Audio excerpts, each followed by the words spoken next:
Shalom, shalom, shalom, shalom, shalom. Je vous salue dans le nom de Jésus-Christ. Je me présente, je suis votre serviteur à la personne du pasteur Christian Joseph. Je veux faire cette vidéo en ce qui concerne le Congo-Brazzaville. Comme je l'ai dit lors de mon message précédent, je disais tantôt que nous sommes en train de traverser une période, je l'ai dédié une période noire. Ça veut dire que c'est une période auquel que le Seigneur est en train d'exercer son jugement dans notre nation. Vous allez voir comment le Seigneur va accomplir sa volonté par la force. Ce ne sera pas la volonté des hommes, ce sera la volonté du Seigneur. Donc, c'est pour ça, par la grâce de Dieu, je voudrais rajouter encore quelque chose parce que j'avais dit lors de mon deuxième message que si cela était seulement moi, je ne reviendrai pas encore de parler sur le Congo-Brazzaville parce que j'ai parlé, j'ai donné le plan, mais la majorité des gens n'ont pas compris ça en fait. Quand je parle des gens, il s'agit des leaders de l'Église. Parce que nous, autant que l'Église, nous avons un rôle à jouer en ce qui concerne la nation. Parce que s'il y a quelque chose qui ne va pas dans la nation, le Seigneur ne voit pas d'abord des hommes politiques, le Seigneur voit d'abord l'Église. Parce que nous sommes la lumière du monde. Donc, autrement dit que c'est nous, l'Église du Seigneur, nous sommes censés éclairer la nation. Comme la Bible dit, le peuple qui marchait dans les ténèbres, dans Isaïe 58, ont vu une lumière. Et donc, quand Christ rentre quelque part, Christ doit éclairer. Donc, c'est comme nous, l'Église du Seigneur, nous sommes dans une nation, nous devons éclairer la nation. Donc, s'il y a des choses qui ne vont pas, nous devons aller voir les hommes politiques pour leur parler, pour donner les plans, pour leur expliquer des choses. Même s'ils n'écoutent pas, nous devons faire notre rôle. Notre rôle, c'est quoi? C'est de prier pour la nation, d'organiser les séances de prière pour la nation. Voilà, donc j'ai eu le temps de parler, j'ai donné le plan, qu'est-ce qu'on devait faire au-delà de ce que nous vivons aujourd'hui comme pandémie, parce que c'est une crise qui est mondiale, ça ne concerne pas seulement le Congo-Brazzaville. Je sais que c'est pas facile pour que nous puissions réaliser un culte, mais c'est possible si nous voulons bien. Voilà, donc c'est pour ça que je viens encore pour la dernière fois parler de quelque chose parce que ce sont des choses que le Seigneur a déjà arrêtées. Parce que vous savez, il y a un moment que le Seigneur parle, il y a un moment aussi que le Seigneur accomplit. Donc c'est pour cela, par la grâce de Dieu, je vais vous lire un texte. Et à partir de ce texte-là, je vais vous partager quelque chose que le Seigneur m'a mis à cœur en ce qui concerne notre pays, Congo-Brazzaville. Voilà, je vais lire un passage dans Psaume 97. Lisons le verset 9, Psaume 97. 97, verset 9. Je ne serai pas long, je serai juste bref, parce que j'ai déjà eu le temps de tourner 2 vidéos, en long et en large. Donc aujourd'hui, je serai juste en briefing. Donc, je disais, Psaume 97, nous lisons le verset 9. Car toi, l'Éternel, tu es le Dieu, tu es le Très-Haut sur toute la terre. Tu es souverainement élevé au-dessus de tous les dieux. Ça, c'est David qui fait une prière de reconnaissance vis-à-vis du Seigneur, en disant que le Seigneur est le Très-Haut, le Dieu de toute la terre. Son nom, sa puissance, son nom est élevé au-dessus de tous les dieux. Donc moi, je peux dire aussi que c'est Jésus-Christ qui est élevé au-dessus de toutes les nations, au-dessus du Congo-Brazzaville en particulier. Congo-Brazzaville n'est pas un Dieu, n'est pas un pays des faux dieux, mais le Congo-Brazzaville est le pays de Jésus-Christ, est le pays de Dieu très haut, le Dieu tout-puissant, Jésus de Nazareth. C'est ce que tous les Congolais doivent savoir. Donc tout ce qui va arriver au niveau de notre pays, c'est que c'est des choses que le Seigneur a déjà préparées.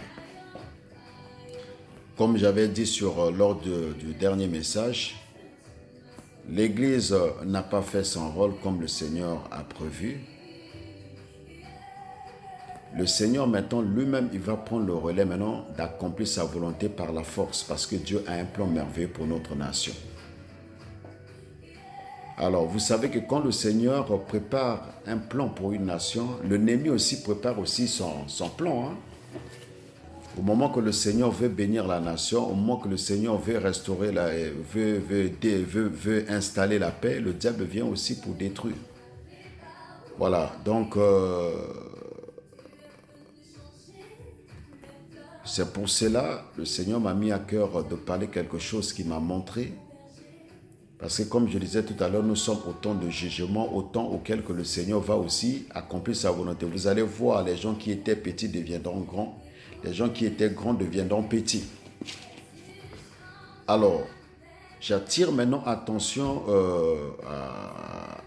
à certains hommes politiques qui ne veulent pas que la paix demeure dans notre pays. La Bible dit dans Matthieu chapitre 5, verset 9, la Bible dit « Heureux ceux qui procurent la paix car ils seront appelés fils de Dieu ». Toute personne, quel que soit, qui soit païen, qui soit chrétien, quelle que soit sa confession religieuse, mais à partir du moment qu'il cherche la paix, Jésus-Christ le considère comme fils de Dieu. Selon Matthieu chapitre 5, verset 9. Vous avez vu comment est-ce qu'on a souffert pour avoir la paix que nous avons aujourd'hui. Au-delà de tout ce que les gens peuvent raconter les gens peuvent parler. Je sais, les gens expriment ce qu'ils voient, ce qu'ils pensent. C'est normal, nous sommes en démocratie, mais nous n'oublions jamais aussi les bienfaits de la personne. Je ne parle pas parce que je suis en train de féliciter X ou Y, mais on dit quand même la vérité. Vous avez vu comment est-ce qu'on a quitté, on est parti de plusieurs guerres dans notre pays. Il y a eu des guerres civiles, il y a eu des guerres ethniques, mais il y a un moment, vous avez vu quand même la paix dans notre pays. Même s'il y a des événements qui se répètent à chaque fois, mais il y a eu quand même des moments de stabilité dans notre pays. Alors, le peu que nous en avons comme la paix, je souhaiterais que nous puissions conserver ça. Vous savez que le Seigneur m'a montré qu'il y a des gens qui sont en train de préparer quelque chose contre notre pays. Les gens sont en train de préparer un coup d'État. Le Seigneur m'a montré un coup d'État. Et un coup d'État qui est en train de se préparer. Au-delà de tout ce que les gens avaient su, parce que le Seigneur m'a fait comprendre que le président avait compris quelque chose qui se passe. Quelque chose que les gens devaient faire. Mais laissez-moi vous dire que en dehors de ceux-là qui ont voulu faire quelque chose, mais il y a quelque chose qui se prépare encore. Pourquoi ça? Parce que le Seigneur m'a montré plus clair. Alors, les élections sont en train de préparer. Vous savez, prophétiquement parlant, le Seigneur a permis que le président Sassou soit là parce que c'est lui qui doit préparer un successeur selon la volonté de Dieu, comme j'avais parlé lors de mon deuxième message précédent. Il disait que si le Seigneur veut que le président Sassou soit là, parce que le Seigneur ne veut pas, c'est pour deux raisons. La première raison, le Seigneur veut qu'il y ait d'abord la stabilité dans notre pays. De deux, et puis le Seigneur veut qu'il prépare un successeur selon la volonté de Dieu et non selon sa volonté. C'est ce que j'avais précisé. Alors, maintenant, ce soir, je viens vous parler de ce que le président Sassou a déjà préparé, ce qui va se passer dans notre pays, ce que le Seigneur m'a montré. Alors, le Seigneur m'a montré que le président, il va préparer quelqu'un. Il a déjà préparé quelqu'un, en fait. Vous allez voir, les élections sont en train de préparer. À la dernière minute, le président va désigner une autre personne parce que c'est lui que le Seigneur a préparé pour préparer un successeur. Alors, dans la succession, le Seigneur m'a montré son fils, le DG Kiki. Le Seigneur m'a montré, c'est lui que le président a choisi comme candidat aux élections présidentielles de 2021. Donc, ça sera une surprise, au fait. Alors, c'est pour cela, moi je suis pas contre personne, je suis contre personne, mais je suis là en tant qu'enfant de Dieu, en tant que serviteur de Dieu. Je suis en train d'interpeller le peuple congolais, d'interpeller également l'Église en particulier, de continuer à prier pour notre nation parce que Dieu a des plans merveilleux pour notre pays.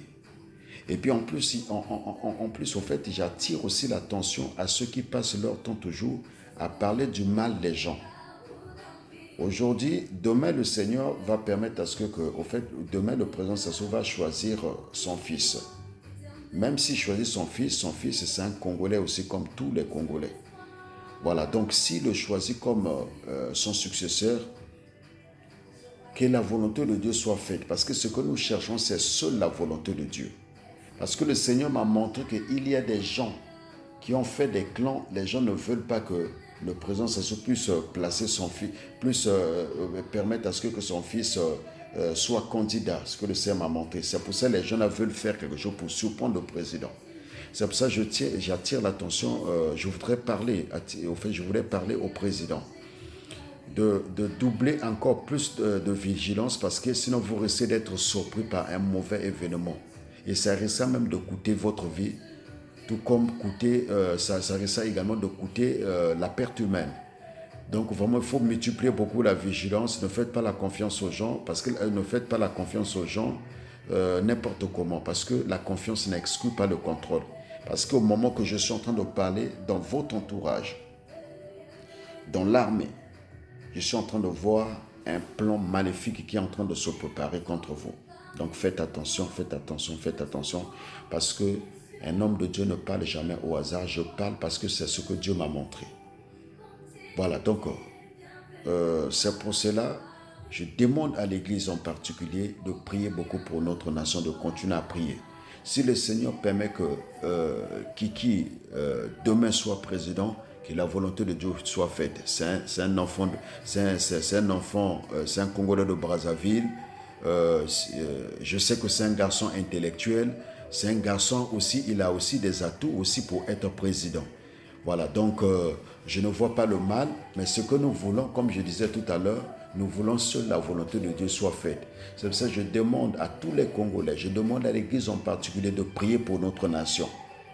De prier pour notre nation pour que Dieu puisse toucher le président afin qu'il choisisse quelqu'un comme selon la volonté de Dieu. Voilà, c'est tout ce que nous pouvons prier pour notre nation. Si le Seigneur a jugé que le président, il a jugé que son fils soit là, que la volonté de Dieu soit faite. Alors donc j'insiste, j'attire l'attention à ceux qui veulent boycotter des élections en voulant monter un coup pour faire n'importe quoi dans notre pays. Si vous faites ça, je vous jure, je vous dis la vérité, vous allez échouer tout ce que vous êtes en train de préparer. Parce que Dieu a un plan merveilleux pour notre pays. Dieu a vu le sang des gens en couler. Dieu ne veut plus que le sang coule encore dans notre pays. Voilà. Donc c'est ce que je tenais vraiment à vous signifier. Je ne parle pas parce que je prends le parti pris de personne. Moi, je parle autant que serviteur de Dieu. Je parle autant que serviteur de Dieu. Je parle autant que quelqu'un qui est mandaté par Jésus-Christ. Donc faisons attention de ne pas vouloir la paix. Parce que c'est la paix qui est la plus importante. Parce que sans la paix, nous ne pouvons pas construire notre pays. Sans la paix, nous ne pouvons pas faire tout ce que nous faisons au pays. Sans la paix, nous ne pouvons même pas aussi aller au travail. Moi, j'habite en France, certes, mais mon pays d'origine, c'est le Congo-Brazzaville. Même si le Seigneur a permis aujourd'hui que j'ai la nationalité française, mais je n'oublierai jamais mon pays d'origine. Je suis d'origine du Congo-Brazzaville. Voilà, donc c'est pour cela que le Seigneur m'a mis à cœur de faire cette vidéo pour vous donner ce conseil pour que tous ensemble nous puissions continuer à prier pour notre pays, pour que Dieu puisse faire sa volonté. Parce que ce que nous voulons, que seule la volonté de Jésus-Christ soit faite. Alors, j'en profite aussi pour cette occasion de donner aussi un conseil au président de la République. Les élections sont en train de se préparer. Je prie à ce que le Seigneur vous donne aussi un cœur, comme vous avez toujours voulu la paix, que le Seigneur vous donne vraiment encore plus de pitié envers tous vos adversaires politiques. Même ceux qui sont en prison, je prierai à ce que le Seigneur vous donne vraiment, je sais que vous avez un cœur de pitié autant que président, autant qu'homme. Je prie vraiment que vous puissiez accorder quand même une grâce présentielle à ceux qui sont encore en prison, ceux qui sont détenus encore en prison en tant qu'acteurs politiques. Alors, vraiment pardonnez tout le monde parce que le pardon est une puissance qui libère. C'est vous que Dieu a choisi pour le Congo. C'est vous que Dieu a choisi pour que vous puissiez préparer un successeur selon sa volonté. Donc vraiment, vous autant que quelqu'un qui se bat toujours pour la paix, je souhaiterais que la paix là soit encore plus large dans votre cœur, au-delà de tout ce que les gens peuvent raconter sur le Congo, au-delà de tout ce que les gens peuvent raconter sur vous, vous autant que père de la nation, un père, c'est quelqu'un qui a aussi un gros cœur. Un père, c'est aussi quelqu'un qui a aussi un esprit de pardon. Donc, pardonnez même toutes les personnes qui vous insultent, même ceux qui sont à l'étranger. Ceux qui veulent rentrer pour les élections, il faut les laisser rentrer. S'il faut les laisser rentrer, qu'ils participent à leur devoir citoyen. Ceux qui veulent se positionner aussi aux élections, vraiment laissez-leur faire parce que c'est notre pays à nous tous. Voilà le conseil que je tenais à vous donner, moi autant que serviteur de Jésus-Christ, autant que aussi votre fils. Donc, le Congo vous doit beaucoup parce que vous avez fait aussi beaucoup pour le Congo-Brazzaville. Nous ne pouvons pas vous oublier, nous ne pourrons jamais vous oublier. Donc parce que le but est que notre pays aille de l'avant encore de plus. Le but est que notre pays maintienne toujours la paix que nous avons attendue longtemps. Que le Seigneur vous bénisse. Je salue toute l'église du Congo-Brazzaville. Je salue en particulier mon père spirituel, le pasteur Guy Roger Maïna. Je salue tous mes amis, les hommes de Dieu. Je salue également l'apôtre Ndeke Germain. Je salue tous les serviteurs de Dieu, l'apôtre Bouka Joseph. Je salue tous les serviteurs de Dieu du Congo-Brazzaville. J'en ai tellement des amis, des collègues, je ne peux pas citer tout le monde. Vraiment, je vous porte toujours dans mon cœur, que le Seigneur vous bénisse. Sans oublier l'Église en particulier, je bénis tous les fidèles de Jésus-Christ. Que le Seigneur vous bénisse. À bientôt.